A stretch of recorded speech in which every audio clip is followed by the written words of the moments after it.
jumɛn bi da bɛ na don o la ka taa se ani risila cɛ ma ani jamana a kibaruya fɛn fɛn bɛ yen da bɛ don a bɛɛ lajɛlen na su in na ni waati n'o o ye an nabɔ o la yanni an ka wele bila invité ma kɛnɛ kɔnɔ nin ye kibaruya teli ye an bɛ min da bɛɛ lajɛlen tulo kan Abdulaye Ture n'a sigiyɔrɔ bɛnnen don Banangabugu ma ka ɲɛsin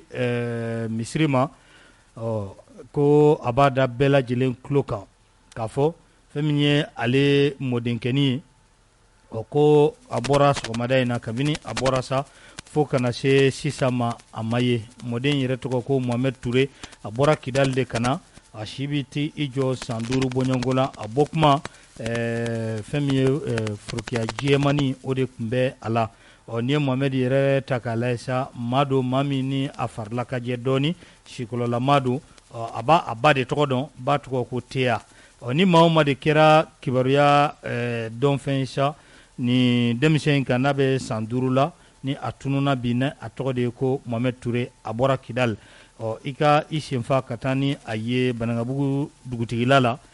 ni m'o sɔrɔ sa i ka a mɔkɛ yɛrɛ wele 72 60 18 43 walima i kana n'a ye Pisa FM na yan nɔ faamuyali ko ɲuman o dan bɛ ni laseli in kan ka se ka ka Abdulaye Ture a sigiyɔrɔ bɛnnen don Banangabugu ma ka ɲɛsin misiri ma ten coy lycée Ibrahima Ly ale kɛrɛfɛla yɛrɛ la a ko k'a b'a da commune 6 maa bɛɛ lajɛlen tulo kan k'a fɔ ale mɔden k'a tununa kabini a bɔra sɔgɔmada in na fo kana bila nin waati in na a ma segin so a tɔgɔ Mohamed Ture a bɔra Kidalikaw olu fɛ yen a si bɛ san 5 bɔɲɔgɔnko la fɛn min ye maa sikɔlɔlama don a b'a ba de tɔgɔ dɔn ni o tɔgɔ ko Teya o sigilen don an bɛ don min na i ko bi Kidalikaw olu fɛ yen ni maa min kɛra den a ye fɛn ye walima n'i ye kibaruya sɔrɔ a ka sa i ka taa n'a ye Banangabugu dugutigilakaw fɛ yen walima i ka weleli kɛ 72 60 18 43 su in na maa welele Docteur Aboubacar Sidiki Fɔnba an bɛ a bisimila sisan Korema ale tɔgɔ la Cheikh Sidi bɛ fiɲɛni bɔ an senkɔrɔ den k'i ka radio ka agɛrɛ i la minnu bɛ ka najiye bɔlɔlɔ siraw fɛ sabula bita an bɛna an da don jamana a kunkanko kuma a caman na bi walasa maaw bɛ se ka faamu caman sɔrɔ o de kama ka kɛ ni waati o waati ni jamana actualité ni a bugunen don anw bɛ wele bila Docteur Aboubacar Sidiki Fɔnba ma a kana ɲɛfɔli kɛ sabula a ka ɲɛfɔli o ka di maaw ye kosɛbɛ an bɛ foli ni tanuni k'o lase a ma a ka disponibilité la waati o waati ni wele bilalen don ale ma a pɛrɛnnen don ni kana jamanadenw k'u kunnafoli o la an bɛ o foli n'o tanuni k'o lase a ma honorable ni su an b'a mas insu somaw bɛ di tɔɔrɔ si t'u la maliyɛnw tulo b'an na u ɲɛ b'an na Mali kɔnɔ ani Mali kɔ kan folikan jumɛn b'i bolo k'a lase u ma folikan fɔlɔ min bɛ n bolo o ye k'u fo u ka cɛsiri la tabarikala sabula Mali n'i y'a ye a bɛ ka fɔ bi maliyɛnw ka cɛsiri don tan don Mali sɛbɛ dɔnnen bɛ bi Mali de kɛlen bɛ samalaɲɔ ye a kɛlen bɛ kamalenkɔrɔ kɔnɔ ganfɛnw ye donc an bɛ tasi bila kɛ ka taa maa minnu ni tora jamanako la ni Ala sɔnna Ala ka hinɛ u bɛɛ lajɛlen ya rabi minnu banana Ala ka kɛnɛya d'u ma amin kɛrɛnkɛrɛnnenya la an ka 10 11 12 juillet k'an ma ɲinɛ u kɔ tabarikala ni Ala sɔnna ma Mali kura kɛlɛ an m'an seko k'a la ni Ala sɔnna ka aw yɛrɛ fo kosɛbɛ a diyara n ye sabula tiɲɛ don a b'an wele mais aw fana ka cɛsiri don dɛ o diyara n ye sinon Bakarijan ka mɔgɔw olu yɛrɛ ye ne wele ka caya k'u bɛ fɛ ko n ka kuma u ka RFI n'u ka fɛnw kan i ma sɔn mais bɛ sɔn cogo di ne bɛ se k'a fɔ ko ka RFI gɛn ka France 24 gɛn ka tila ka taa kuma olu ka ka gɛlɛn dɛ tiɲɛ yɛrɛ la a ka gɛlɛn o kumana i bɛ min fɔ i t'o bato tabarikala donc vraiment n b'aw fo kosɛbɛ a diyara n ye voilà ka i ka radio yɛrɛ ɲɛma awɔ a Mariko n b'a fo dan tɛ foli min tabarikala ka nin ce a ka cɛsiri la ni Ala sɔnna nin ce a ka fasojɔ la tabarikala ko Ala k'a ɲɛ mɛn a la Ala ka radio in sankɔrɔta ya rabi k'i yɛrɛ fo kosɛbɛ o b'a to ni an bɛ ɲininkali fɔlɔ k'o k'i la CEDEAO u y'u ka sigi kɛ maa caman tun ye a bisigiya k'a fɔ ko fɛn min ye embargo ko a na wuli nka embargo ma wuli a fɔra k'an ka juillet kalo tile 3 kɔnɔ CEDEAO k'a bɛna sigi wɛrɛ boloda yala a balilen la wa egu sigilen no nini wa mun be se ka ɲɛfɔ maliyɛnw ye a ko la hakili jagabɔ kɔnɔ honorable mas peut-être e m'a mɛn sinon n y'a fɔ bɛɛ ɲɛna n ko ne yɛrɛ fɔnba tɛ fɛ sanction in ka wuli. i y'a fɔ yan yɛrɛ wa n y'a fɔ fɛnɛ n ko sanction in a tɛna wuli Mali kama n y'a fɔ maliyɛnw yɛrɛ fɛnɛ ɲɛna u ka n'u jigi da sanction wulili kan parce que hali n'a wulila Mali ka hɛrɛ t'a la. an ka hɛrɛ t'a la Mali ka hɛrɛ foyi t'a la a tɛ ka dabɔ an kama mais o bɛ kɛ kun min na an b'o bɛɛ ɲɛfɔ su in na maliyɛnw ka fɔ. ni Ala sɔnna ma. Mas Asimi ye koba dɔw de kɛ n'i y'a ye ne b'a fɔ n ko Asimi ye min kɛ n k'a ka bon Modibo Keyita ta ye mɔgɔw t'a faamuya kuma kuntan tɛ mɔgɔw bɛna faamuya nin kuma kɔnɔna na an b'a ta fɔlɔ bakuruba 4 ye a ta Mas kun jumɛn yɛrɛ la gɛrɛntɛ bɛ Mali da la de. honorable n bɛ temps d'i ma bi koyi kuma yɛrɛ de délai ko kuma tɛ koyi délai ko tɛ Mali ka gɛlɛya ye démocratie ko kuma tɛ nin fila si tɛ a si tɛ jumɛn don min do dɔrɔn Asimi ye Faransi ka na de bɔ n b'a f'i ɲɛna accord 11 de bolonɔ kun bilar'o la farafinna tɔgɔ la Faransi ni a ka jamana maralenw ni ɲɔgɔn cɛ n'i y'o 11 lajɛ Asimi ye min na bɔn a bɛ se 10 ma i bɛna ye k'a fɔ a fɔlɔ kun ye k'an k'u ka juru sara mais n bɛ n da don filanan dɔrɔn na pour que aw k'a dɔn ko Faransi bɛ ka an jeli de min k'a dabɔtɔ jeli min na k'a tɛ sɔn Faransi ka dugukolo bɛ ban de a tɛ sɔn Masi b'a kalama ko farafinna dugu 14 dugu o dugu bɛ Faransi fa dun san o san a bɛɛ bɛ taa u ka nafolo o de maralen bɛ Faransi trésor la an ka sɔrɔ bɛɛ lajɛlen kɛmɛ kɛmɛ sarada 80 o maralen de bɛ Faransi ka trésor la Mas a maralen no munna ye walasa ka Faransi fa d'an ma kɛ o y'a garantie ye mais Mas i b'a dɔw la ko ni anw mago jɔra wari la o 80 fɛnɛ la 15 de bɛ bɔ o la k'o di an ka jamanaw ma pour que u k'u yɛrɛ balo ni o ye 15 an yɛrɛ ka wari la dɛ a tɔ 65 bɛ t'u bolo yen n'an mago jɔra juru la fɛnɛ pour que k'o juru d'an ma u b'a fɔ ko wari la k'an tɛ se ka tɛmɛ 20 kan kɛmɛ kɛmɛ sarada k'an tɛ tɛmɛ 20 kan wa pour que an k'o fɛnɛ di an tɛ tɛmɛ 20 jumɛn kan an ka recette an bɛ wari min sɔrɔ an yɛrɛ ye o 20% o de bɛ di an ma wa an tɛ tɛmɛ o kan n'an ko k'an b'o kɛ Faransi b'a fɔ k'a tɛ mais Mas nin bɛɛ la farafinna minnu bɛ ka CFA dun san o san u bɛ dollar miliyari 500 de di Faransi ma minnu bɛ ka CFA dun an minnu bɛ CFA la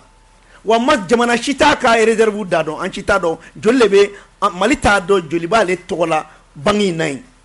Côte d'Ivoire t'a dɔn joli b'ale tɔgɔ la banque in na wa hali u bɛɛ faralen ɲɔgɔn kan o t'a dɔn wari min bɛ yen ni Mali nana murutili boloda k'e bɛ b'o la dun o ma nɔgɔ dɛ e bɛ to yen a ma nɔgɔ Mas filanan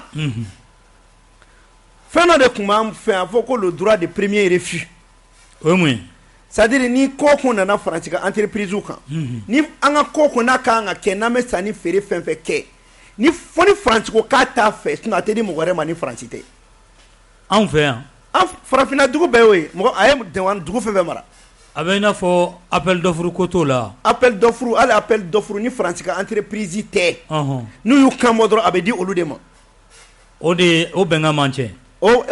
de tun bɛ yen nɔ Asimi i sen da o kan k'o tɛ kɛ ko Mali ye maliyɛnw de ta ye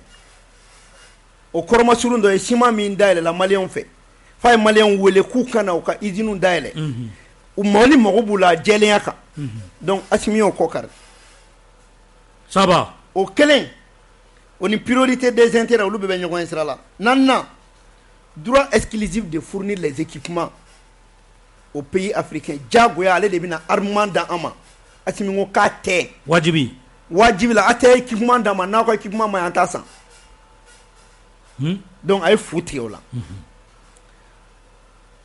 a duurunan ou bien a duurunan o ye droit exclusif de fournir maintenant wɔɔrɔnan droit pour la France de déployer ses troupes pour les interventions armées c'est-à-dire Faransi aka hakɛ dɔ de don a kana kɛlɛ kɛ an ka jamanaw kan k'an bɔ bolo la Assimi ma armée française gɛn a gɛnna donc o t'o fɛnɛ bannen yan donc Assimi ye nin bɛɛ de kɛ quoi mɔgɔ bɛna faamuya min bɛ yen o 7 obligation de faire le français la langue officielle et la langue d'éducation o ma kɛ fɔlɔ dɛ k'a kɛ ko français kan a ka kan ka kan dɔrɔn ye wa kan ka ladamu kan ye n'a o bɔra ye Assimi y'o bɔ yen e ma ministre porte parole bɔra ka an ka discours kala anglais la a y'a kɛ o t'o kuma bannen an ko y'o bannen de assise nationale donna ba la ka ban langue nationale donna ba la an bɛ don makɔnɔ de la e ma ye Choguel y'i to ka kuma dɔ fɔ journal français la a ye kuma fɔ bamanankan na o y'a latɛmɛ yan n ko kɔrɔ de bɛ nin bɛɛ la a seginna obligation d'utiliser le franc CFA parce que an bɛ 500 milliards d'u ma Mali bɛ bunna ko min kan Mali tɛna franc CFA utiliser o y'a dɔn ko a b'an kɔnɔ ka bɔ franc CFA la donc o t'an to yen an bɛna b'o la ayi kana siga o la sa an bɔlen o la jagoya de o hali na u b'a dɔn k'an bɛ k'a ɲɛɲini de hali n'a bolo bɛɛ ma ban a baara bɛ sen na an bɛ tila ka don yen obligation d'envoyer à la France un bilan annuel et un rapport d'état des réserves jagoya ka a ci France ma ko ne ka jamana bɛ nin cogoya de la ani ka réserve min bolo k'o bilan ci an ko k'an t'a di transition daminɛnen foyi ma d'u ma ayi dɛ yanni transition cɛ an ka dugujukɔrɔ nafolo bɛ cogo min na n'ani ka transition cɛ i ka dugujukɔrɔ nafolo a bɛ cogoya min na a bɛɛ bɛ ɲɛfu ɲɛna ka tila ka bilan kɛ nin sɔrɔ de b'an bolo nin sɔrɔ t'an bolo an bɛ se nin na an tɛ se nin na o de bɛ ci France ma pour que a ka wari di aw ma walasa aw ka wari sɔrɔ o de la u tun b'a f'i ye ko ni France tɛ k'aw tɛ sara wa ni France tɛ aw tɛ wari sɔrɔ o wari min bɛ d'aw ma fɛnɛ 15% de bɛ bɔ aw ka wari maralen 80% na k'o di aw ma k'a k'aw jija n'o ye n'o ma bɔ n'a bɛ juru ta a tɛ tɛmɛ 20% kan. Ye jɔnya dɛ. Ayi a ka jugu jɔnya ye. A tanna renoncer à toute alliance militaire avec tout autre pays sans autorisation de la France a tɛ si la e ye nin jamana wɛrɛ ka jɛ ka sɔrɔ France ma jɛ n'a ye fo k'i sa Mali m'o kɛ yan. An y'o ban. An m'o gɛn yɛrɛ yan. An ni Russie la bɛ jɛ la bi. An ni Russie tɛ jɛ la fo ka tila k'u gɛn. A tan kelen na. Donc nin bɛɛ bɛ se ka fara Assimi ka bilanw kan kɛ. Obligation de s'allier avec la France en cas de guerre ou de crise mondiale. Assimi ba o fɛnɛ ma guerre kɛlen k'u taara i baga Ukraine ma Mali ko non k'a tɛ dɛmɛ o fɛ. Mali kungo bɛ nɔgɔya. Donc wajibi de kun don ni France ni France e ma Alassane Dramane ye k'i ma gɛrɛ o la olu bɛɛ taara voter o ani Sénégalais o. Donc f'i ka position ta France. Mais Mali voilà i bɛ taa o nɔfɛ de n'u ko bɛ mun na par exemple ko ka Ukraine ko ka Russie kɛlɛ Ukraine guerre la Mali ma sɔn ka tugu kɔ. Ni Mali y'o bɛɛ kɛ n'e banna France ka mara ma France jɔnw de ka organisation bɛ yen e b'o kɔnɔ o bɛ taa laban mun ma. CEDEAO wa. Mas kunu rencontre an b'a bara ci. A bara ci dɛ. Mɔgɔ mɔgɔ bɛ ka kuma o kuma fɔ ko condition fɛn fɛn posera a si tɛ tiɲɛ ye.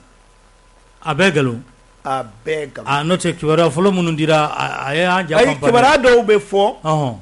Walasa mɔgɔ minnu bɛ ka transition dɛmɛ. Ko olu yɛrɛ ka transition nege bɔ olu la. N ko dɔw kun ko k'a fɔra yɛrɛ ko fɔ ka premier ministre falen. Awɔ fɔra. Ko gouvernement de mission. Awɔ. Politimɔgɔ minnu bɛ ka Mali jasi don olu bɛ ka minɛ ko k'a di France ma. Kalo 18 de ma. Ko olu bɛ ka don fɛn na nin bɛɛ nkalon. Assimi ko fa tɛ si mɔgɔ la i k'i da don Mali ka kuma na ni Mali bɛ min kɛ Mali b'o de kɛ mɔgɔ tɛ se k'o jagoya Mali kan. Réunion ma kɛ koyi. E b'a dɔn min ye réunion bali wa? A fɔ an ye dɛ. Réunion bali fɔlɔ. Farafinna u yɛrɛ ka ɲɛmɔgɔ dɔw de ko aw ni Mali a ye gɛrɛntɛ min ta ka Mali sɛgɛrɛ k'a sera wuli ye k'a fɔlɔ a y'u ɲangili min kɛ k'u ka wariw minɛ u la k'u ka sɔrɔw minɛ u la sariya foyi tɛ CEDEAO kɔnɔ min b'a daga. Ko filanan aw yɛrɛ cour de justice mun sigi n'o ye aw ka sariya bon ye olu ko ka fɛn wuli ka bɔ Mali kan aw ma sɔn. Ko sabanan ko aw de ko 2 semaines n'a ye sanction ta Mali kama k'a bɛ bin. Sanction tara a ma bin Mali taara ɲɛ de donc kɔrɔ k'a la ko sanction ko efficacité t'a la. A naaninan ko a bɛ ka nin bɛɛ kɛ ko ka gɛrɛntɛ se jamana min na o wagati kelen de o ka jamana ka armée bɛ ka taa ɲɛ. I y'a ye sa. o wagati kɛla o jamana yɛrɛ de bɛ ka bɔ nɔgɔ la ɔ k'aw yɛrɛ ka bilan kɛ sisan kɛ a ye sanction min ta yala kɔlɔlɔ bɛ Mali de kan wa kɔlɔlɔ b'aw kan. A ɲininkali kan ka kɛ. ɔ o de kɛlen Alassane Dramane ko k'a tɛ ani Bazoum k'a tɛ wuli ko parce que anw bɛ UEMOA min na o budget 40% o de bɛ bɔ Côte d'Ivoire fɛ. Alassane Bana. Alassane ko k'a tɛ. UEMOA ta ou bien CEDEAO k'a tɛ wuli. Ko UEMOA ta tɛ wuli parce que o 40% bɛ bɔ Côte d'Ivoire kun. Donc veto b'ale bolo yan. D'accord donc i bɛna ye k'a fɔ. O bɛɛ kuma kɔfɛ ko 18 mois bɛɛ ma kɛ foyi kan. Ma tun bɛ segin n ka kuma kan. I b'a dɔn ko ka kɔn kunun ɲɛ. U kun ye jateminɛ kɛ ko Mali opérateur économique minnu bɛ ka transition in financer ko k'u ka kow ɲɛɲini. Jɔnko ten. CEDEAO mɔgɔw. Ko opérateur économique minnu bɛ ani homme d'affaires ko k'olu ɲɛɲini k'olu jalaki. Olu fɛnɛ. Donc i bɛna ye sanction wuli kun tɛ u bɛ fɛ ka coup d'état de kɛ Mali la. Coup d'état de b'u kɔnɔ ka kɛ Assimi na o de y'a kɛ sanction ma se ka wuli wa sanction tɛ wuli. O coup d'état min n'o b'u kɔnɔ u bɛ k'o de labɛn yanni wagati wɛrɛ cɛ n y'a fɔ maliyɛnw ɲɛna u ka n'u jigira sanction ko in kan u tun bɛ ka an tester de k'a dɔn est-ce que an sɛgɛnna sanction in na wa an ma sɛgɛn de mais anw ma sɛgɛn i y'a ye peuple malien bɛɛ ko sanction kana wuli k'u t'a wulili fɛ donc n ma se k'a f'i ɲɛna i ɲɛ bɛ déclaration caman na tile fila in na a bɛɛ ye coup d'état ɲɛbilaw de déclaration caman ba de kɛra a bɛɛ tun ye coup d'état ɲɛbila ye fanga piri ɲɛbila de kun e ma ye tentative de coup d'état dɔw kɛra wa o kɔfɛ e ma déclaration mɛn wa fan jumɛn Mati bɛɛ ye déclaration mɛn Mali la yan bɛɛ ye déclaration mɛn Mali la yan déclaration kɛra bamanankanw na ka kɛ tubabukan na a bɛ ka kɛ société civile kunda cogo min a bɛ ka kɛ hali baara wɛrɛ da kunda fɔ maa bɛ fɛ ka arrogance de fɔ wa non tɛ an tɛmɛ n'o phase kan o kun ye appel de ye arrogance ya ayi arrogance tɛ n'i ko sisan ko le pays est pris en otage o kɔrɔ de k'i ye ci bila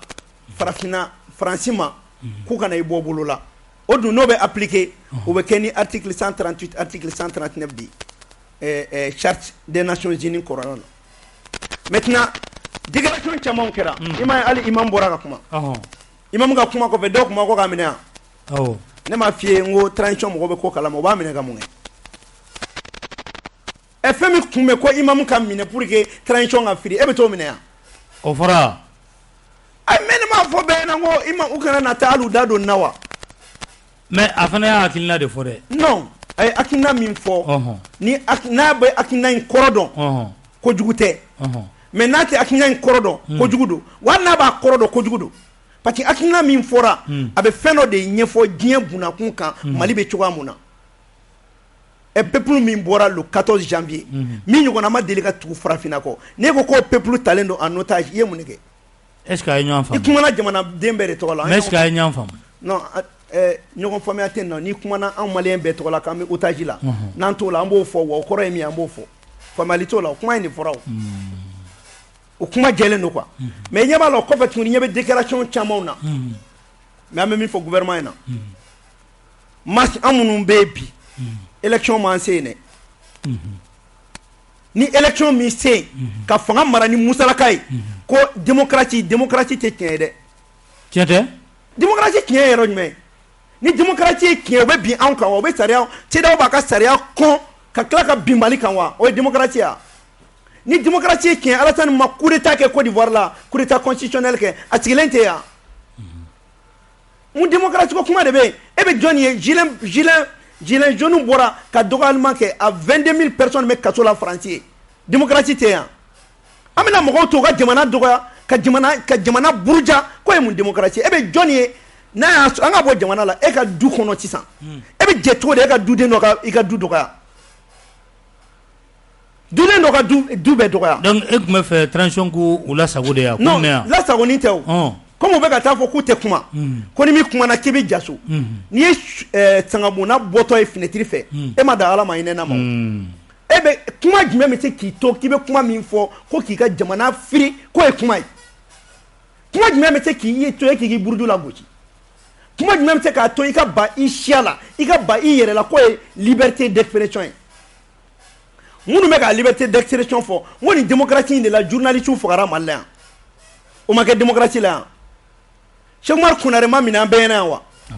Kopo ma kɛ en 1997 a ma k'anw ɲɛna o a kɛra an ɲɛna yan démocratie démocratie ye jamana jɔminɛ dɔ de yan n ko manamanakan de don ko démocratie Libye y'a ka fɛn jɔ démocratie de tun bɛ yan Libye jɔra démocratie tun bɛ yan démocratie bɛ États-Unis yan sinon o bɛ taa Irak ci yan ni démocratie bɛ diɲɛ kɔnɔ o bɛ taa Libye ci yan ni démocratie ye tiɲɛ Irak bɛ Ukraine bɛ cogo min na bi a kan ka kɛ ten yan tɔgɔ kuma fu de don maintenant ne bɛ fɛ ka mun f'i ɲɛna awɔ CEDEAO ka sanction yi a reportini tɛ foyi ye coup d'état labɛn dɔrɔn de don mais an bɛ kun kɔnɔ ka coup d'état labɛn jɔn kama transition kama kɛ ne m'a fɛ yen ko coup d'état 25 de échappera Assimi ka san kelen kɔnɔ tentative de coup d'état 25 de bɔra yen a ti ma ɲɛ sɔrɔ a si wa hali nin ye kɔrɔ de labɛntɔ ye yanni le 3 cɛ yanni le 3 cɛ maliyɛnw kɔni jigida sanction in ka taa wulitɔ tɛ sa an bɛ to tan an bɛ to cogo jumɛn o kumana gouverner c'est prévoir non o la a bɛ kɔnɔ ko cogoya t'an bolo de an bɛ k'an jija dan b'a la dɛ mais pour que nka mɔgɔw ka CEDEAO ka sanction in faamuya halisa ma tun b'a f'i ɲɛna sanction in wulili a da man di Mali la hali dɔɔni munna de ni sanction wulila u b'a dabɔ a kama de ka Mali ka sanfɛla an ka sanfɛla n'an ka dugukolo bila pour que u kana coup d'état in organiser tuguni coup d'état ko kuma b'i da dɛ mais u b'a kɛ de o k'a kɛ cogo di ninnu sigilen bɛ fanga u bɛ fɛ k'a firi de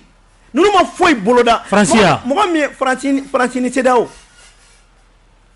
aw bɛ se ka kɛ an ka jamanaden dɔw pour que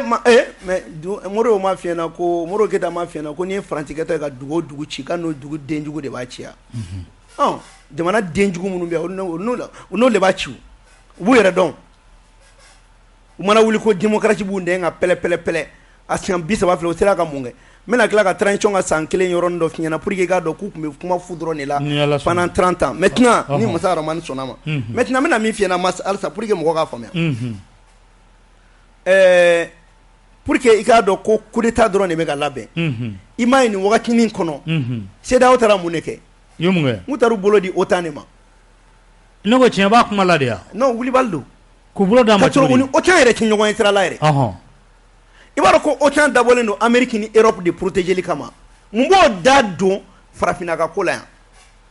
ne ko u y'a kɛ cogo di de e b'a kɛ cogo dɔn ayi n bɛ fɛ i bɛna faamuya sisan Mali ma Faransi kɛ yan a ma ko Faransi de tun bɛ ka MINUSMA ka sécurité assurer yan a fɔra ten Mali ma Faransi ka armée gɛn yan n'i taara i bolo di OTAN ma OTAN dun fana ye Faransi ni Amérique de ye c'est comme i bɛ fɛ ka moyen wɛrɛ kɛ tuguni Mali Faransi ka tila ka na i cogo Mali ka dugukolo kan tuguni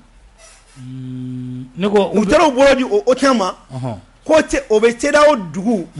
u bɛ CEDEAO dugu lakana ni kɛlɛ ye o kɔrɔ ye mun ye ka CEDEAO dugu lakana ka dugu lakana ni kɛlɛ binn'u kan maintenant Mali dun bɛ CEDEAO kɔnɔ mais o OTAN min fana filɛ ale fadema de ye Irisiw ye Alimanw yɛrɛ ye loi dɔ ta kɔta in na la loi HR 7311 ko diɲɛ kɔnɔ jamana o jamana mɔgɔ o mɔgɔ i kɛra maa sifa o sifa ye n'i e de bɛ ka Irisiw dɛmɛ olu ka taa ɲɛ u b'i kɛlɛ u bɛ sanction ta i kama u bɛ baara da i kan f'i k'a dɔn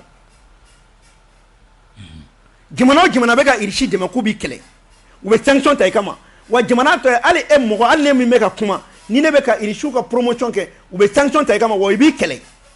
u bɛnn'o de kan i b'o kɔrɔ dɔn ko parce que k'an ka dugu jukɔrɔ nafolo olu ni Faransi dɔrɔn de kan ka bɔ u t'a dɔn kɛ bon donc n'o fɔra e ɲɛna e Mali dun ni Irisi de bɛ k'aw bolo di ɲɔgɔn kan e dun b'a dɔn Irisiw ni Américains kɛlɛ min nana Ukraine a sɔrɔla Mali de fɛ ne m'o fɛ ka fɛn in kan yan wa n ko kɛlɛ in ju bɔra Mali de la wa fɛn b'a bonya mɔgɔ hakili ma dɛ non a tɛ ka bonya mɔgɔ hakili ma an tɛ continent kelen yɛrɛ la olu ka kɛlɛ non ne ye kuma an ma se k'a faamu e k'a ɲɛfɔ an ye tan accord les 11 accords avec la France o b'a to jamana o jamana ni Faransi y'i mara i tɛ se ka t'i bolo di dugu wɛrɛ ma ni Faransi ma jɛn n'a ye bon Mali taara i bolo di Irisiw ma Faransi ma jɛn ni o ye bon min kɛra sisan pour que ka irishu fene bo u cogo la u taara Ukraine kɛlɛ wuli n'i y'a mɛn i bɛ taa Mali ta la an tilara Ukraine ta de la dɔ b'i yɛrɛ dala yen donc u y'o bila o da la maintenant parce que pour que ka Mali ta bɔ maintenant u y'a ye sisan o Ukraine kɛlɛ ti ka ja u la pour que toujours k'u ɲɛsin Mali ma o de y'a kɛ CEDEAO ale ye sanction ta Mali kama ka tila ka nkalon tigɛ diɲɛ bɛɛ ɲɛna ko Wagner bɛ Mali la CEDEAO kɛra ka t'i bolo di OTAN ma pour que OTAN o de bɛ Faransi permettre tuguni a ka armée gɛnni ka bɔ Mali la ka tila ka na Mali la tuguni ni MINUSMA ka sira ye. o b'a yɛrɛ k'a fɔ anw bɔli CEDEAO la o waati o jate daminɛra ka ban kɛ. non n'an ma an bɔli jagoya de CEDEAO la o. wajibi. non mais n'an ma bɔ CEDEAO la o kɔrɔ de ko an irisiw gɛn an irisiw janfa wa Faransi bɛ an ka jamana filen kɔnɔ ci ka taa n'a yɛrɛ ye. don n'a nataw la an bɛ se ka bɔ CEDEAO la. non don n'a nata tɛ sa bɔli in yɛrɛ ye CEDEAO la a kɛra jagoya de ye Mali kan san mais raison 5 f'i ɲɛna min b'a jira k'a kɛra jagoya ye. jagoya fɔlɔ CEDEAO yɛrɛ y'a ka sariya kɔn ka sanction ta Mali kama sanction man ka ta Mali kama parce que an ka sɔrɔ ye an ka sɔrɔ ye. bɔli filanan Côte d'Ivoire y'a jira k'ale de ka 40% bɛ franc CFA la donc o kama ale bɛ sanction ta Mali kama donc n'anw fana ma kɛ maa wɛrɛ an bɛ to o la cogo di an dun b'a dɔn Mali jugu fɔlɔ de ye Alassane Dramane o tun de fana bɛ ka ko sanction tɛ wuli parce que ale de fana bɛ ka Mali jugu dɛmɛ Mali kan bɔkun sabanan CEDEAO kɛlɛ ka t'i bolo di OTAN ma ni Mali tora CEDEAO kɔnɔ bilen ni OTAN ko k'a bɛna kɛlɛ kɛ a bɛna kɛlɛ kɛ fo Mali la alors que hakilina jiginna Faransi tun taara résolution dɔ de ta ko ka na Mali bombarder ka Mali ka armée bombarder mura kɛlɛ la irisiw ni chinois de y'a résolution bloquée a tun dabɔra mun kama k'an ka armée bon k'an ka armée ko ban pewu irisiw ni chinois y'o kɛ e maa min kama munna ni o jamana kelen bɛ kulu wɛrɛ la o kulu bɛ na o irisiw kelen kɛlɛ e bɛ t'o la ka da kun jumɛn i bɛ to a la ni dalu jumɛn an k'a lajɛ an bɛ to a la ni dalu jumɛn an ko fana ko k'an ka kanw don ba la ko k'an ka langue don ba la o dun tɛ se ka don ba la k'i to CEDEAO kɔnɔ parce que CEDEAO dugu bɛɛ bɛnnen don a kan ko français dɔrɔn de y'u ka langue officielle ye an ko k'an ka sɔrɔ kɛ an ta ye ko entreprise wɛrɛ k'o tɛ san sɔrɔ Mali la mais n'i bɛ yan nɔ entreprise mana baara kɛ tiɲɛ kan marché bɛ d'o ma français ko t'a la foyi t'a la e bɛ se ka t'o la o kan kan. ko in ka gɛlɛn dɛ. non ko in man gɛlɛn o gouverner c'est prévoir non a jagoyariw kan de ka bɔ a la ni sanction reporteli yɛrɛ de y'a jagoya Mali kan a naaninan an b'an ka wari de dilan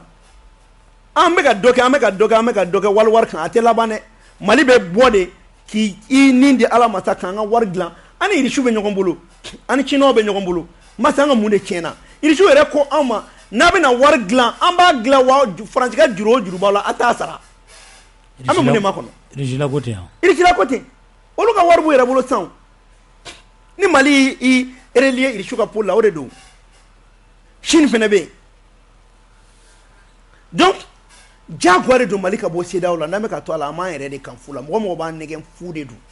n bɛna min f'i ɲɛna mais anw bɛ ka négociation ɲini mun na anw bɛ taa se fort ma mun na fort Togo jamana fama k'a fɔ o ka kɛ facilitateur ye non anw bɛ ka girin CEDEAO ko la halisa mun na n bɛna fɛn dɔ f'i ɲɛna peut-être Assimi i m'a dɔn quoi a ɲɛfɔ an ye de a bɛ fɔ Assimi de ma ko l'homme de la dernière minute a b'i to i b'i ka cartouche bɛɛ brûler ka ban n'i ka cartouche bɛɛ brûler parce que a b'a dɔn a bɛ taa laban nin kan u y'u ka cartouche de ban sisan an ma taa se fort ma n ko fort e ɲɛkimbe de ye nin kuma ɲininkali k'u la k'a ye sanction ta Mali kama ko kalo 2 Mali filɛ nin ye a jɔlen filɛ a ka sanction ma nafa ɲa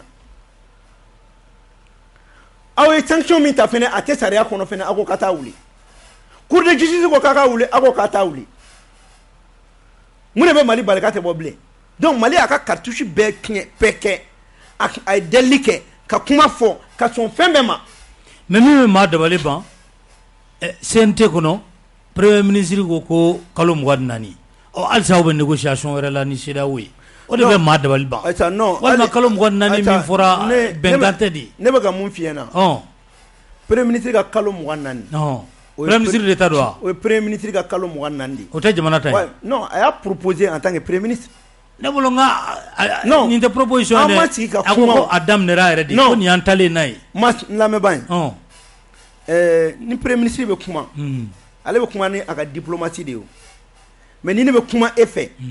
en tant que wasaden CNT kɔnɔ ne bɛ kuma ni diplomatie tɛ ne ta la o anw ye min voté CNT la o ye ko transition délai kalo 6 ka taa bila san 5 la wa transition bɛ ban ni président kura sigira est-ce que an ye kalo hakɛya fɔ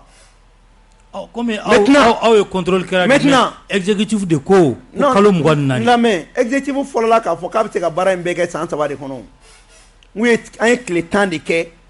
k'o jateminɛ k'a fɔ ko baara in bɛ ban san 3 kɔnɔ Fɔnba a y'a fɔ don min na o ɲɛkɔrɔ aw ma sɔsɔ dɛ non e ka ne ka kuma a ko kalo 24 aw ma kuma wɛrɛ don a la dɛ a ko k'aw jɛra n'a ye k'an ka taa n'a ye e ka ne m'o fɔ ayi nka aw ma sɔsɔ o kuma wɛrɛ ma don a la o a sɔsɔra jɔn y'a sɔsɔ Korema ko Choguel ye kuma min fɔ o y'a y'o fɔ ninnu ye mais anw ta ye mun ye tant que Mali jɔli ma ban délai t'a la ne ko ma mais o ma k'o don kelen dɛ aw m'a fɔ a don kelen dɛ aw m'a fɔ salle kɔnɔ dɛ aw m'a fɔ salle kɔnɔ dɛ e bɛ fɛ ka mun fɔ sɔli t'anw ni Choguel cɛ sa an kana na o sɛbɛn kan sa Choguel y'a ka kalo 24 de fɔ hali ni Choguel ko kalo 18 anw mago bɛ min na n'a ma ban an bɛ taa tuguni de ne bɛ fɛ ka min faamuya kalo 24 ye délai indicatif de a bɛ kun n'a ko kalo 24 ko kuranɛ kolo de don wa ne ko y'a ko ye dɛ ayi o tɛ dɛ a m'o fɔ dɛ a ma f'i ko kuranɛ kolo ne kun yɛrɛ bolo Mali yɛrɛ taara ni kalo 24 de ye o ne bɛ fɛ i ka min faamuya donc dɔ bɛna b'o fana la e ka ne ka kuma faamuya ba ye hali ni CEDEAO ko bi ko kalo 12 o ye CEDEAO ta de anw bɛ ka baara min kɛ n'a ma ban anw bɛ taa fɛ fo san 5 n bɛ fɛ i k'o de faamuya minɛ e tɛ fɛ k'o de faamuya mun y'a tun an ye nin kɛ nin sen fɔlɔ charte a fɔra ko kalo 18 o bannen bɛɛ wulila k'i ɲin gangan fan bɛɛ fɛ a kalo 18 dafara a bɛ fanga bila a b'a kɛ tan o de kama sisan jamanadenw kɛlen k'a fɔ ko kalo 6 ni san 5 an ko sisan o de b'an bolo c'est comme ni mɔgɔ ye 5 millions d'e ma k'i ka so jɔ n'a ye n tɛ dɔwɛrɛ fara kan n'a ye jɛta ko n bɛ 2 millions ta fɔlɔ n'o ma so ba i t'a kɛ 3 millions ya n'o ma ba i t'a kɛ 4 ya mais Choguel o dɔrɔn de fɔ Choguel kumana de dɔrɔn k'a fɔ an bɛ kalo 14 ta hali n'o ma ju ye mais hali o kalo 14 mun filɛ o kɔrɔ tɛ fɛnɛ ko dɔ tɛ fara o kan est-ce que a y'a f'e ɲɛna ko n bɛ kalo 24 min ta kan tɛ dɔwɛrɛ fara o kan a y'o fɔ wa est-ce que a y'o fɔ a ka kuma na fɔ ma an tɛna bɔ nin kɔnɔ dɛ n ko ne k'i ma Choguel kɛlen k'a f'e ɲɛna ko kalo 24 est-ce que a y'a f'i ɲɛna bɔn an bɛ kalo 24 ta fɛn tɛ fara o kan a y'o fɔ a ko ne ma foyi fɔ ka da o kan n'o ma fɔ hakili de bɛ baara kɛ o kɔrɔ ye k'an bɛ kalo 24 an b'an ka baara daminɛ o la fɔlɔ ka wagati dɔ d'an yɛrɛ ma k'a lajɛ ka baara daminɛ mais ni baara ma ban waati min na e bɛ ka nin fɔ o waati kelen na gouvernement bɛ k'a fɔ ko carte biométrique CEDEAO k'o bɛna kɛ yan ni fila bɛ ɲɔgɔn sɔsɔ dɛ non an tɛ ɲɔgɔn sɔsɔ u tɛ ɲɔgɔn ye sira la c'est à dire mɔgɔw bɛ kow de ɲagami quoi u tɛ sira kelen na non i b'a dɔn mɔgɔ minnu ka faamuyali man bon u bɛ fɛn dɔw ta mɔgɔw b'u ɲagami mais mun na bɛ CEDEAO ka carte d'identité ta non Mali y'a ka projet daminɛ n'a ma bɔ CEDEAO la fɔlɔ est-ce que e ma bɔ fɛn min na i b'o kuma dabila constitution kɔrɔlen tɛ nin yan an b'a fɔ k'an bɛ taa constitution kura la wa mais an tɛ ka constitution kɔrɔlen kuma fɔ wa ça c'est la preuve palpable pour te dire que i bɛ se ka kuma in fɔ ni nin mais n'an bɔra CEDEAO la don min o carte biométrique min dilanna o tɛ CEDEAO ta de ya mais a b'i bali k'i tɛ don dugu dɔ kɔnɔ e ma min faamuya ni Mali bɔra CEDEAO la an bɛ taa partenariat bilatéral de la an ni jamana min ye kelen an n'o de b'an ka ko kɛ kelen ye ko furancɛla fanga fana tɛ se ka maa bɔ CEDEAO la mais ne minnu y'o fɔ k'u kana n'u ka dalilu ye kɛ u b'a kuma fɔ dɛ n ko furancɛla fanga de y'an don CEDEAO la Musa kun ka mandat tɛ furancɛla fanga de yan n ko coup d'état de kɛra Modibo la élection dɔ de kɛra ka Musa bila yan tuma min na Musa y'an don CEDEAO la a y'a sɔrɔ an bɛ élection de la wa a y'a sɔrɔ démocratie bɛ yan a y'a sɔrɔ IDPM créera wa n'a kɛra coup d'état tan de kɔnɔ en 1975 o y'a sɔrɔ IDPM ma créé foyi ma créé c'était un régime transitoire mais yanni k'i ta o fɛ o n'a y'a sɔrɔ ko transition tɛ se ka i bɔ CEDEAO ta la o munna o bɛ transition ka wari minɛ a bɛ ka minɛ o tɛ kelen yan filanan ni transition tɛ se ka bɔ CEDEAO la munna CEDEAO yɛrɛ ka cour de justice bɛ transition ka organe législatif reconni n'o ye anw ye k'a fɔ k'an kan ka réforme kɛ o tuma na contradiction bɛ jɔn na sisan n'a y'a sɔrɔ ko transition fanga tɛ k'i bɔ CEDEAO la munna CEDEAO yɛrɛ y'an ka 18 mois reconni fɔlɔ k'an k'o kɛ ka tila ka charte reconni ko charte bɛ se ka yɛlɛma fɛnɛ k'o reconni o kuma na kiɲɛ bɛ min mais a tɛmɛnen bɛ CEDEAO yɔrɔ jumɛn na ko i tɛ bɔ a la ko n'i bɛ furancɛ fanga la o b'a yɔrɔ jumɛn na yɔrɔ min fana bɛ ni n bɛ nalen o n b'a fɛ ka yani an ka tɛmɛ yɔrɔ ayi il faut que mɔgɔw ka nin faamuya parce que u bɛ mɔgɔw la tromper ni nin kuma ye n'a ye Mali jaabi Hakimi b'a fɔ ko je suspends ma participation à la CEDEAO n'a y'a diya a b'a suspend n'a y'a diya a b'a fɔ k'an bɔra la foyi t'a bali o la peuple de tɛ Hakimi kɔ o tuma na CEDEAO i bɛ don a la ni mɔgɔ dɔ de tɔgɔ ye i bɛ don a la ni mɔgɔ dɔ de tɔgɔ ye i bɛ don a la ni jamana tɔgɔ de ye jamana ɲɛmɔgɔ de ye Hakimi ye bi a fɔra jamana ɲɛmɔgɔ de b'i bɔ a la anw dun ka jamana ɲɛmɔgɔ de ye Hakimi ye e bɛ se k'a fɔ de ko et puis manamanakan de don ko transition o y'u ka tɔgɔ dalen de ye koyi fanga camancɛ fanga ninnu bɛɛ y'a kalabanciya kan ye fanga ye fanga de ye fanga tɛ ka mɔgɔ minɛ ka don kaso la a tɛ ka mɔgɔw sara a tɛ ka sara di mɔgɔw ma munna u t'u ba sara la ko transition fanga don an tɛ ka wari ni transition fanga ko de don u t'a fɔ ko transition fanga k'o tɛ juru ta honorable min fana ye maaw dabali ban sen na o ye Nigeria talen encontre la CEDEAO ka sommet la Nigeria ko an mana ni kuma jɛlen min b'a jira k'a fɔ élection bɛ kɛ nin date la nin don do a bɛ kɛ nin waati la ko an ma taa ni chronogramme ye min jɛlen do munna aw ma taa n'o ye Nigeria b'a ka plan de la plan jumɛn parce que ale fana y'a ka armement sɔrɔ o b'ale bolo a y'aw jigi bɔ jamana wɛrɛ kan sa n bɛna min fɔ a ɲɛna quoi ni jamana o jamana n'i bɛna bɔ nɔgɔ la i tɛ mɔgɔ ka fɛn jate dɛ an ka sira tɛ Nigeria ko la an ka sira tɛ Côte d'Ivoire ko la an ko an ka jamana de an tɛ pro russe an tɛ pro français an tɛ pro américain on est des pro maliens ni ko Mali ye jamana ba de Mali ka jamana bɛ se ka siri dɔ ta la wa Nigeria ma maramafɛnw ta n'a ka Boko Haram tɛ ɲɔgɔn na yan an mana ni fɛn jɛlen an bɛna ni fɛn jumɛn jɛlen ni Nigeria bɛ jɛlenya nɔfɛ est ce que sanction min tara o jɛlen don wa sanction min tara est ce que o jɛlen don k'an ka date jɛlen di mais mɔgɔ nɔgɔlen ka na fɔ k'e bɛ kuma mɔgɔ ka fɛn jɛlen kan CEDEAO ɲɛmɔgɔ bɛ nɔgɔlen don a ye sariya nɔgɔlenw ta ka jamana kuturu a yɛrɛ ka sariya min bɛ jamana kuturu k'o ta k'o ɲangi ka sɔrɔ a ma ta aw ka sariya la i b'a dɔn ko ninnu kan ka poursuivre justice la de yan aw ka kuma n'u ka jamanadenw tɔgɔ ye et puis filɛ ka Afrique bɛɛ de janfa ka taa k'an ni OTAN ka coopération kɛ ka sɔrɔ hali u ka députés ma jɛn n'a ye ninnu de ye pays démocratique ya hali jamana assemblée ma jɛn n'a ye normalement n'i bɛ nin kɛ le parlement de la CEDEAO o ka fara o jamanaw ka assemblée kan u kan ka sɔnni ma fɔlɔ mais hali o ma kɛ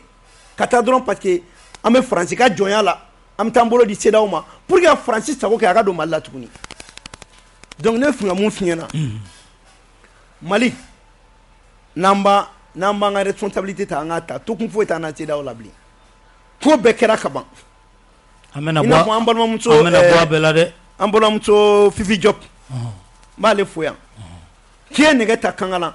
i y'a bila kanga la i t'i yɛrɛ ɲini an bɔra caman na dɛ an bɔra jumɛn na G5 mais an bɔra fɛn fɛn la n ka bɛɛ hɛrɛ de ye G5 n'o tun tɛ coup d'état bɛ kɛ an ka souveraineté de b'an bolo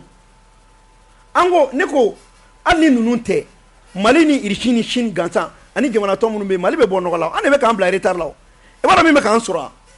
an bɛ ka kɛ i n'a fɔ an bɛ régime normal de la on n'est pas dans un régime normal n'i bɛ ka jamana jɔ a jɔ kuma caman t'a la i b'i ɲɛsin jamana jɔli de ma démocratie fanga tɛ démocratie fanga foyi tɛ et puis tant que an bɛ Faransi ka jɛkulu la an tɛ développer fo ka taa Faransi ka jɛkulu ye jumɛn ye CEDEAO wa i b'a dɔn ko diɲɛ kɔnɔ a jateminɛna jamana o jamana bɛ Français k'i ka langue officielle a yira la ko i ka diɲɛlatigɛ kɔnɔ tu as moins de 4% i kana développer français n'o y'i ka langue officielle e bɛ dugu jumɛn dɔn ko avancera ko Faransi ka dugu maralen don a ko filɛ sa donc Faransi bɛ balo anw na de an tɛ k'o de faamuya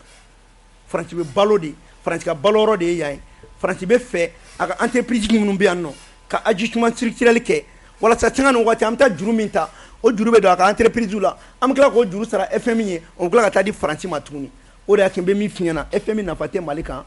Banque mondiale nafa tɛ Mali kan Union européenne nafa tɛ Mali kan Mali k'a ka développement kɛ an ka ɲɛkin fɛnw ma Mati e b'a dɔn n bɛna fɛn dɔ f'i ɲɛna bi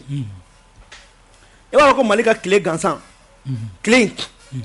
bɛ se ka wari di Maliyɛn bɛɛ ma an ɲɛfɔ an ye u ka compteur dɔ bɛ yen compteur min bɛ tile converti k'a kɛ énergie ye n'i y'a compteur dun panneau solaire plutôt panneau solaire de bɛ dun panneau solaire bɛ tile min sama o tile bɛ converti ka kɛ énergie min ye compteur dɔ bɛ yen nɔ o b'o tile fɛnɛ sama n'a cayara a bɛ dɔ di i n'a fɔ an ka EDM tɛ nin ya n'a cayara a bɛ dɔ di EDM ma EDM b'i mago ɲɛ o courant na a dɔw yɛrɛ la ni EDM b'i fɛ yen ale fɛnɛ b'i fɛ yen kalo la n'i ka courant di ta cayara EDM ma ole de e ka wari sara EDM ye EDM de bɛna wari d'e ma o y'a dan ye olu b'u dama wa chinois de b'o kɛ an dun ni chinois bɛ baara la mun'aw t'o kɛ de an ka lafiya kuranko la mun'aw t'o kɛ de an ka lafiya kuranko la non ninnu ye proposition de ye o komi e ma ye hali n'an kumana n ye kɔgɔji ko min fɔ ɲɛ bɛ mɔgɔ minnu ye tileganfɛ mɔgɔ minnu donna politique la ka don politique tileganfɛlama la anw san 30 filɛ an bɛ ka ɲɛɲini e bɛ n'i coro politique la tiɲɛ a b'i kɔnɔ ko politique ye nafɛn feere yɔrɔ de ye ten n'i nana dɔrɔn i bɛ don a kɔnɔ dɔrɔn kuma min mana diya i b'o fɔ piriki paraka taa fan t'i la segin fan t'i la ne bɛ n ka kɔgɔji ko kuma fɔ n'i ka kodɔn man bon mun bɛ t'i da so ma ne tɛ se ka na ni kɔgɔji i ka jamana la ambition tɛ la k'i ka dugu développer ni dɔ nana o kuma fɔ e ko k'o ye insulte dɔw y'i lagosi n'a ye ayi bɔn dɔ y'a kuma de fɔ bon ninnu yɛrɛ an b'a dɔn mɔgɔ bɛ ka ne tɔgɔ fɔ ka don u ka kuma na c'est fait exprès c'est pour que mɔgɔw fana k'u lamɛn quoi parce que bi n'i ko fɔ n b'a dɔrɔn mɔgɔ b'a k'i bɛna mun de fɔ donc c'est une manière k'u yɛrɛ valoriser quoi mais ka tɔgɔ d'u ma quoi voilà u k'o bila parce que an bɛ min ɲini sisan a ɲinina maliyɛn bɛɛ de fɛ e bɛ se ka min proposer Mali la en termes de vision e k'o fɔ banni politique tɛ dɔrɔn ka n'i sigi i n'i ka opérateur économique ka jɛ ka jamana firi ten non c'est pas comme ça non la politique d'abord fɛn min don fɛɛrɛ de don fɛɛrɛ min b'i ka jamana de jɔ mais jamana cilen o tɛ politique ye donc c'est pour te dire que an bɛ yɔrɔ min na ma tun bɛ min f'i ɲɛna Mali développeli ka nɔgɔn kojugu a ka nɔgɔn wa Mali kɔni korema solution bɛ korema bolo n'u dɛsɛra u ka taa dɔrɔn an b'a d'u ma an b'an sigi an bɛ tableau kɛ dɔrɔn k'a d'u ma ala tɛ taa yɔrɔ jan i b'a dɔn ko Mali jɔli algorithme de b'an bolo i bɛ algorithme dɔn ayi ka kɛ n'i taara tan i bɛ jigin nin fɛ n'i taara tan i bɛ nin kɛ i bɛ nin kɛ n'i ye nin kɛ nin bɛ d'i ma i bɛ nin sɔrɔ i bɛ nin sɔrɔ mathématique yɛrɛ mathématique ne m'a fɛ ka fɛn kan n ko faransi bɛ taa i y'a fɔ a ma taa m'a f'i ye n ko RFI bɛ taa a ma datugu wa m'a f'i ye ko ambassadeur de France bɛ gɛn a ma gɛn n bɔ laban in ka fɛn kan m'a fɔ n ko G5 Sahel ka gɛn wa ministre n'an ma ministre gɛn an bɛ fu de la i ye fɛn fɔ a tila bɛɛ kɛra a tɔ ye 2 de ye a tɔ ye jumɛn an ka wari filɛ an bolo an bɔra CEDEAO la ayi caman bɛ yen halisa a tɔ ma ban a tɔ ye jumɛn tuguni camanba bɛ yen n ye camanba de fɛnɛ fɔ min kɛra ayi e y'o de fɔ a tila bɛɛ kɛra a tɔ tora nin 2 de ye ne ma fɛn na n ko n'u taara élection na n ko faso ko tɛ i y'a fɔ i y'o près de fɔ o n ko n'u taara élection na n ko IBK ka fanga bɛ i y'o près de fɔ o fɛnɛ ma kɛ awɔ o kɛra d'accord o kɛra i hakili b'a la tuma min na n kun bɛ n ka gulokiba bamanan gulokiba ninnu an m'o don sanga la yɔrɔ mais mɔgɔw nalen ko Choguel nana n'a ye k'a sɔrɔ a bɛ lamɛn n y'a to Choguel bolo a bɛ lamɛn mais c'est bon que mɔgɔw k'u rappeler ko mɔgɔ fɔlɔ min y'a daminɛ CNT la session o session ne de tun bɛ taa ni bamanan fini dɔ ye mais comme premier ministre nana tɔ don ba la an b'u dɛmɛ hali ni bazin min filɛ n kan na walayi ne ma dɔrɔmɛ don na mɔgɔw de ye ni bazin san k'a brode k'a di yan ko n ka don ne tɛ ka wari yɛrɛ don fini na sa o de y'a kɛ maliyɛn ka faso kanu siga foyi t'a la fini o fini bɛ ne kalan au lieu de député ka wari de bɛ ka di député ma walahi u bɛ ka finiw san k'a di yan k'a kala k'a di yan n t'a da dɔn yɛrɛ minnu bɛ k'a kɛ u bɛ taa ɲini yɛrɛ k'a fɔ n nana ni fini d'i ma donc o kɔrɔ ye o bɛ mɔgɔ encourager i ka faso jɔ la o kɔrɔ k'aw ni fili man kan bilen dɛ o kɔrɔ k'aw ni fili man kan bilen dɛ non mais fili ko tɛ o ne ye min fɔ yanni n ka don CNT la ne bɔra a kan i b'a kan mais par contre dɔw ye dɔ fɔ olu donnen kɔ est-ce que o bɛ k'o kɛ bilen maa dɔw fana bɛ k'aw jalaki dɛ comme ko Kawjim a gɛnni ka bɔ a minɛli ka taa a don kaso la ko fɛn min ye aw ye wulikajɔ ye ko bin kɛra ka immunité b'a kan aw ka maa dɔ minɛra sisan ka taa n'a ye k'a fɔ k'a tun bɛ fɛ ka fanga dafiri kɛ o fana k'a ma wulikajɔ kɛ o ta ko la yala maaw tɛ kelen de ya min minɛra ko a tun bɛna déstabilisation kɛ CNT mɔgɔ tɛ yan o tɛ flagrant délit ya a minɛra la de ya a minɛra o flagrant délit de don wa mais o jɛlen don et puis o yɛrɛ dɔrɔn tɛ CNT mɔgɔ ko t'o la koyi i tun minɛna fanga dafiri la ta bɛ k'i la Mali ka bon n'anw ye koyi sariya ye 2 ye non sariya tɛ 2 ye sariya ye 2 ye minnu bolo olu de bɛ yen sariya min bɛ yen o ye Mali ka sariya de mɔgɔ caman bon ni Mali ye o mana dɔ ka wusa ni dɔ ya non foyi ma wusa ni foyi ye foyi ma wusa ni foyi ye aw ye wulikajɔ kɛ Kawjim mais munna ma wulikajɔ kɛ nin ta la mais an ye wulikajɔ kɛ o tɛ parce que ko jamana dɔ bɛ yan mais maa min bɛna jamana firi dun o kɔrɔ tɛ kan yɛrɛ jamana firila ye et puis e bɛ ka ɲinɛ min kɔ mɔgɔw tɛ mun kalama m'o fɔ a ɲɛna bi su in na bɛɛ k'o mɛn ni fanga dafiri yɛrɛ a tun bɛna fɔlɔ Maliki Jaw de la Maliki Jaw cogo di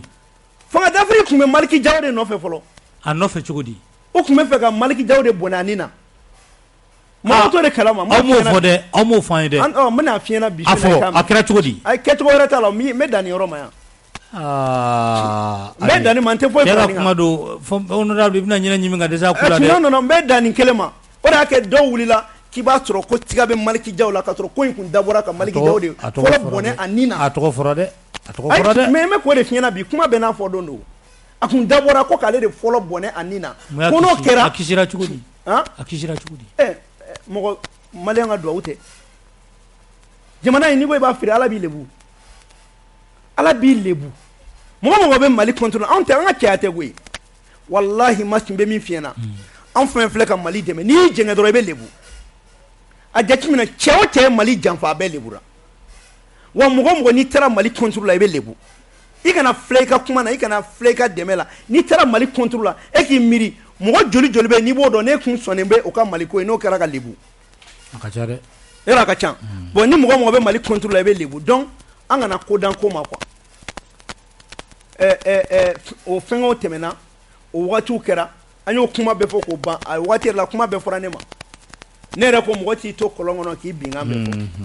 donc maintenant Mas ne hakili la CEDEAO ko kuma an y'a ɲɛfɔ kosɛbɛ MINUSMA ta an y'a ɲɛfɔ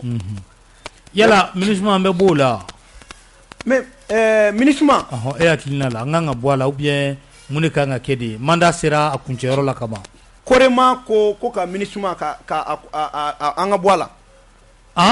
pewu fama n'an bɔ a bɛɛ la n'an bɔ n'i ye kumuni kɛ kulonkɛ ɲɔgɔn bɛɛ ɲɛ la a ko an kana bɔ a bɛɛ i bɛ to kelen na dɛ kulonkɛ ɲɔgɔn jumɛn i fagali ɲɔgɔn wa i kulonkɛ ɲɔgɔn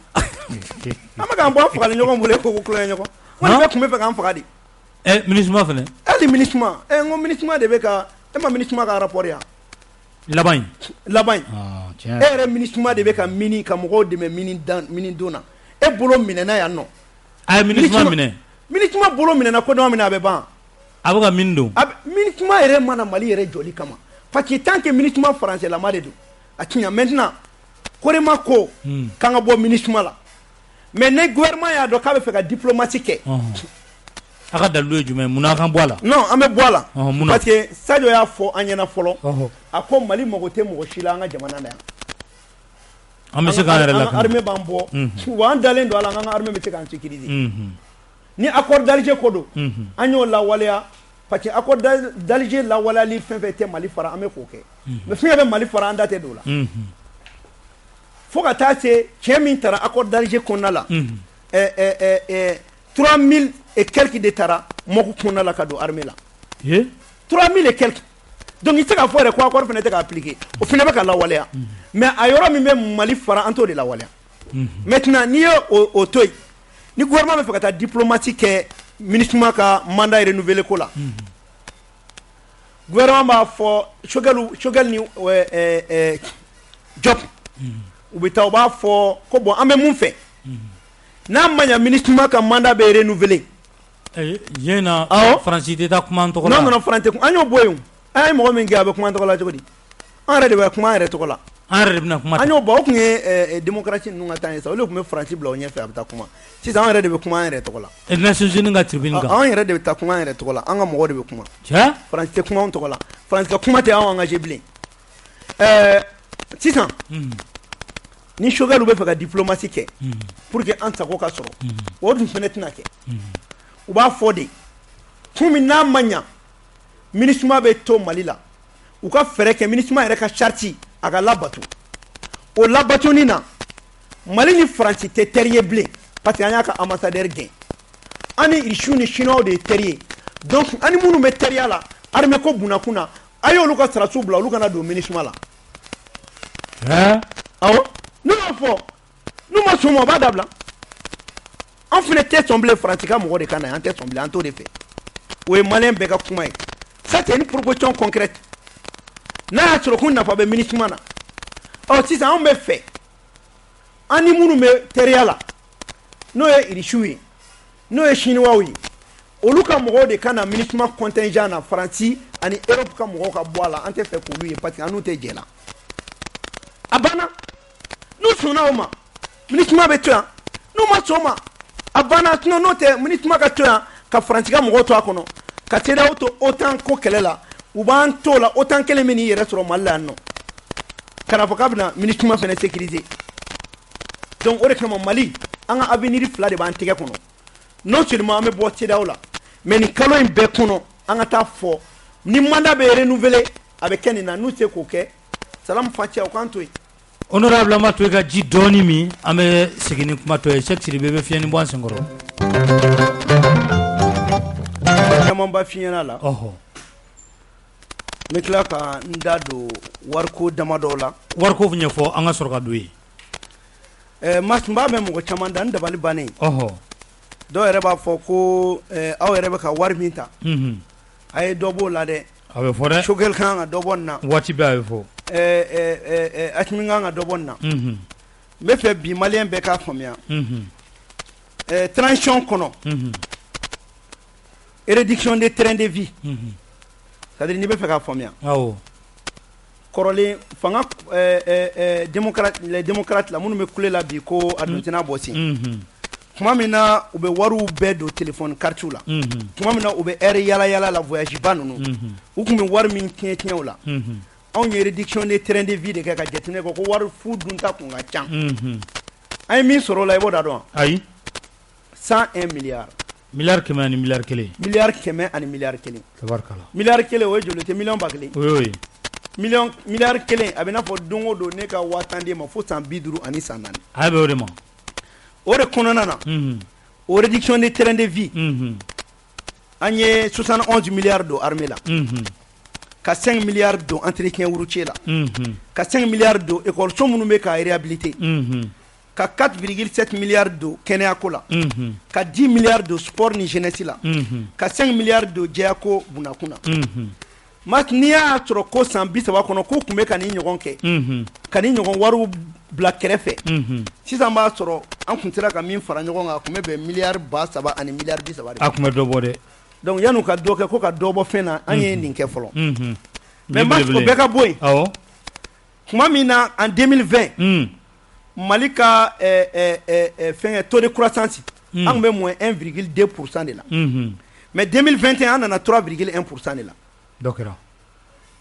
Mas o wagati kelen kɔnɔna la. Min farala maliyɛnw ka sara kan. Miliyari 200 ani miliyari 4. Sanction b'an kan. CEDEAO b'an kan. Coronavirus b'an kan. Frontière 2 tiers fermelen don. Mais an taara 3,5% na. Ka tila ka 204 milliards. K'o fara sara kan. Ka 530 milliards. K'o don walasa maliyɛnw kana cherté de la vie o kana gɛlɛya dɔn. Tabarikala. Mas i b'a dɔn bi. Maliyɛnw bɛ kule la ko gɛlɛya bɛ yan. O ɲinan ko Alassane nin ka yɔrɔ la ko sukaro kilo ye joli ye. Sukaro kilo ye 150 ka taa 100 la. Mais o bɛ k'a sɔrɔ yan 120. Turulitiri bɛ se yan 200 ni 20 Faransi 600 de don. Essence ko gɛlɛya min n'u tun y'a ye a tun bɛ ka kɛ États-Unis. Mas o de y'a f'i ɲɛna n ko diɲɛ de ka gɛlɛn mais Bamakɔ ka de tɛ baara kɛ.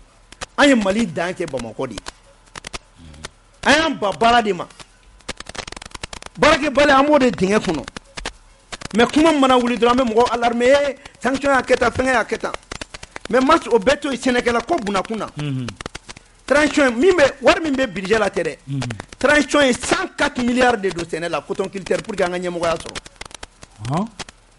O la 87,500 milliards o kɛra ka juru sara ani fɛn dɔw kun dira fɛnɛ o kun ma sara o sara la ani MP dɔw kun bɛ banque la banque ka juru dɔw kun bɛ yen o fɛnɛ ma sara an ye o sara ka tila ka subvention ka 17 milliards d'o la. C'est vrai Sénégalais ka wari dɔw bɛ a ma na an b'a dɔn engrais ko gɛlɛya bɛ yen mais o bɛna nɔgɔya. Mas an y'an to nin bɛɛ la chemin de fer yɔrɔ o kun ye grève kɛ fo kɔngɔ kun ye dɔw sara yɛrɛ mais chemin de fer mɔgɔw ka wari dir'u ma. Wa an bɔra Irichou fɛ an ye terrain 2 kura o bɛ nalen kɔrɔlen 2 bɛ dilan ka fara o kan. Comatex max Comatex fana an bɛna fɛɛrɛ sɔrɔ la o bɛ na wuli. Comatex miliyɔn 600 a sara la ICE de ye wari in saisi fɔlɔ mais a ko bɛ ka ɲɛnabɔ Comatex mɔgɔw bolo bɛ da u ka wari kan. ICE ka wari saisi. ICE ouais o bɛ se ka kɛ o mais a bɛ ka ɲɛnabɔ. an ka logements sociaux office malien de l'habitat a kun jɔra pewu logements sociaux kun tɛ ka kɛ Mali la bilen parce que juru yɛlɛl'u la fo 450 milliards mais gouvernement filɛ ka baara dɔ kɛ ka plan dɔ kɛ pour 15 ans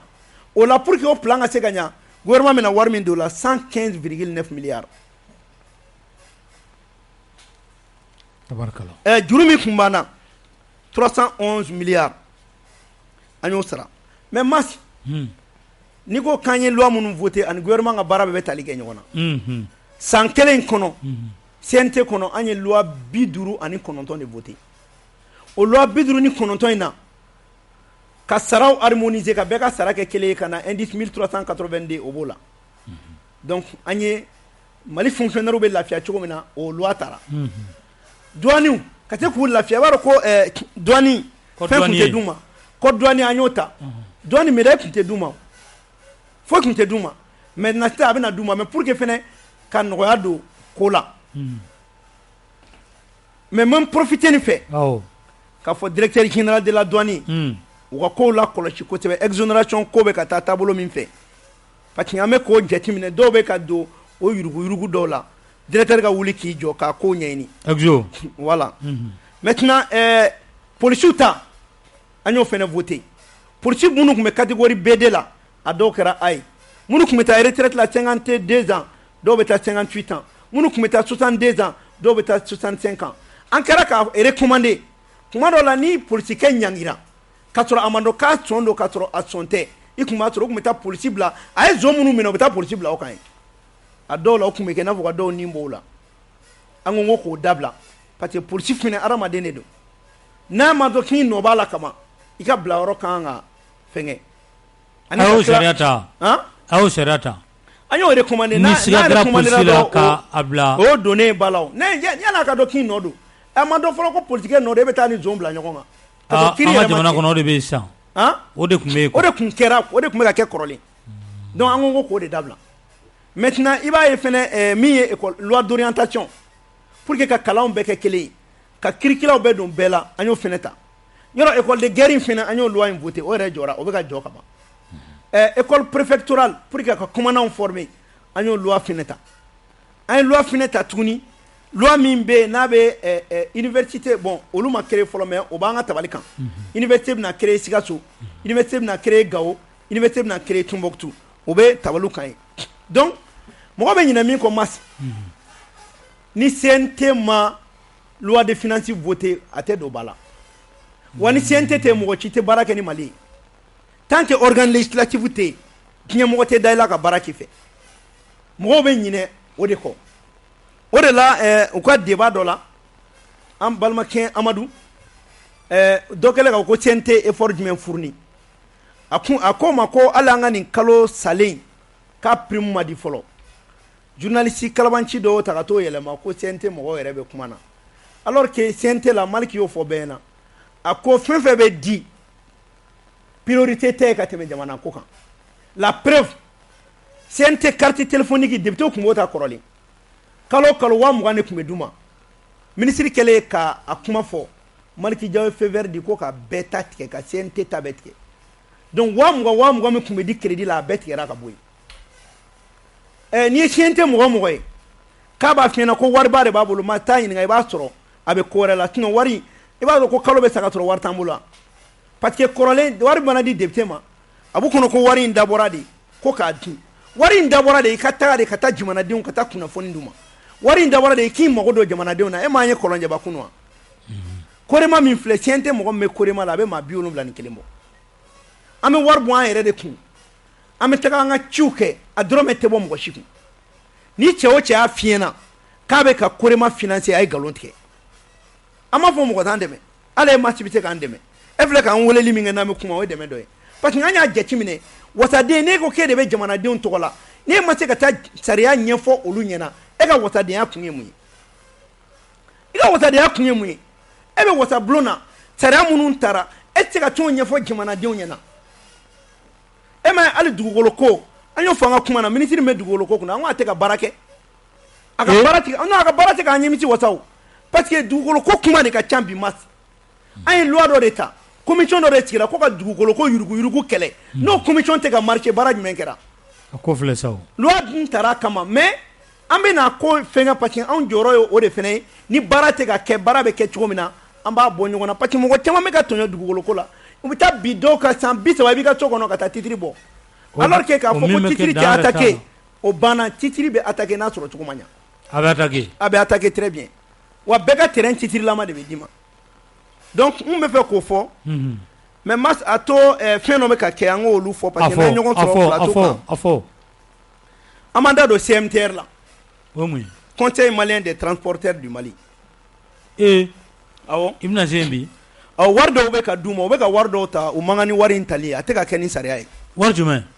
i b'a dɔn ko n'i ye jateminɛ kɛ chambre de commerce ani chambre de mine jamana ye sariya dɔw ta ko wari dɔw bɛ yen k'o kan ka di olu ma mais o sariya disposition foyi tɛ yen CMTR tɔgɔ la mais CMTR de bɛ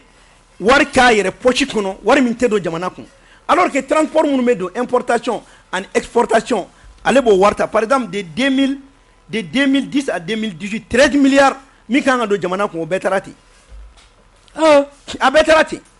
n'i ye jateminɛ kɛ o transport ko kelen o droit de traversée bɛ yen mas droit de traversée de bɛ transporteurs lafiya droit de traversée kɔrɔ ye mun ye wari dɔ de bɛ fɔ a b'o sara n'a y'o sara o la a b'a to a bɛ transporteur ka plan de carrière de di a ma c'est à dire wari bɛ tilayɔrɔma damadɔ ye a 50% o bɛ di gouvernement ma pour l'entretien routier 15 ou 20% o bɛ di policiers ma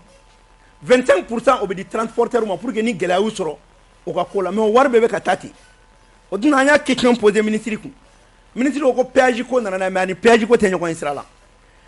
droit de traversée bɛ kɛ de pour que mobilitigiw u kana mamisɛnya sira kan ka warimisɛnninw minɛ u la a ka ɲi jamana ma a ka ɲi transporteur ma Mali mago b'o de la bi o de bɛ wari don jamana kɔnɔ yanni an ka tɛmɛ sisan Gabonais ye n wele awɔ Gabon chauffeur problème b'u da la mais an b'u hakili latigi ko problème an bɛ k'a ɲɛnabɔ parce que an ye min lakɔlɔsi Gabon consul min kan ka Mali chauffeur k'olu sutura Gabon olu yɛrɛ bɛ ka kɛ sababu ye k'u di Gabonais ma non e bɛ se k'a faamuya cogo di Mali chauffeur n'i bɛ Gabon olu bɛ se ka taa an ka consul la cogo di ka taa an ka chauffeur dɔ ka permis lajɛ ko n'o ka ɲi n'o man ɲi o dɔgɔyama ye est-ce que consul kan ka s'o ma o dɔgɔyama ye mais o de la o Gabonais kelen o mɔgɔ dɔw bɛ yen olu fana b'an ka chauffeur minɛ u bɛ tila ka f'u ɲɛna 230 sara 240 sara u bɛ nɛgɛ kɛ dɔw sen na ka nɛgɛ kɛ dɔw bolo la maintenant n'u taara n'u ye Gabon tribunal la Gabon tribunal bɛ tila ka fɔ non k'olu tɛ se ka Mali ka sɛbɛn o tiɲɛ n'o nkalon maliyɛnw de b'o kɛ mais n'aw bɛ yen maliyɛnw de kama munna chauffeur bɛ se ka kɛ nin gɛlɛya kɔnɔ chauffeur min dun bɛ Gabon bi a bɛ chauffeur 1000 bɔ mais an y'a f'u ɲɛna n k'u k'u kɛ pewu ni ko min filɛ fu bɛ siri a la consul i bɛ taa jamanadenw de kama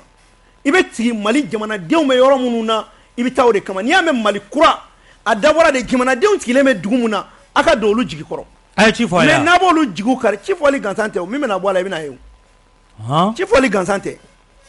ni ko ninnu tɛ se ka to ten na quoi et puis an bɛ ministre de l'extérieur fo parce que ministre de l'extérieur talen malien de l'extérieur a talen a ye 4 millions di ko ni kungo bɛ malien minnu na Gabon ko k'o d'o ma sisan an bɛna exiger o 4 millions min dira consul la yen a dira mɔgɔ minnu ma o b'a papier de kɛ ka na n'a ye o tɛ bɛrɛ bɔ dɛ non mun tɛ bɛrɛ bɔ 4 millions tɛ bɛrɛ bɔ million 4 million 4 malien dala ye dɛ mais min fiɲɛ na malien min bɛ a fɛnɛ ka ca dɛ mas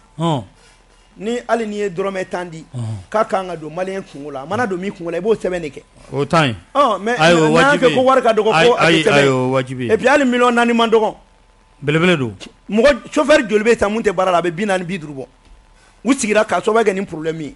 mais ni kuma in bɛ fɔ pour que consul bɛɛ k'a faamuya k'u bɛ diɲɛ yɔrɔ o yɔrɔ u bɛ Mali de kama n bɛ n to yan kan an yɛrɛ ka consul kura min bɛ Buaké n'o ye Daw ye colonel Daw n b'a fo a ye baara daminɛ maliyɛnw yɛrɛ bɛ ka a fɔ ko tiɲɛ na nɔgɔyaw bɛ ka don ko la a ka continuer u ka baara fɛ parce que an bɛ ka jateminɛ kɛ Mali kura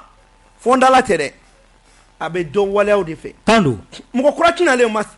n'an bɛ Mali kura jɔ ne fɔnba i b'a sɔrɔ ne tun bɛ jogo dɔ la ne kan k'o bila ka n jogo ɲa a dabɔra de kan ka n jogo de ɲa o n'an bɛɛ kun tiɲɛna o hakilina kuraw jogo kuraw an bɛ kɔrɔlen min na an ka bɔ o kɔnɔ tabarkala donc vraiment tun bɛ fɛ ko o fɔ k'o préparer tigɛ kosɛbɛ fɛn wɛrɛ bɛ yen yan'an ka taa nɛgɛjurutigiw fan fɛ non n'a sɔrɔ dɔ wɛrɛ bɛ yen an b'a to nɛgɛjurutigiw k'u ka kuma fɔ o b'a to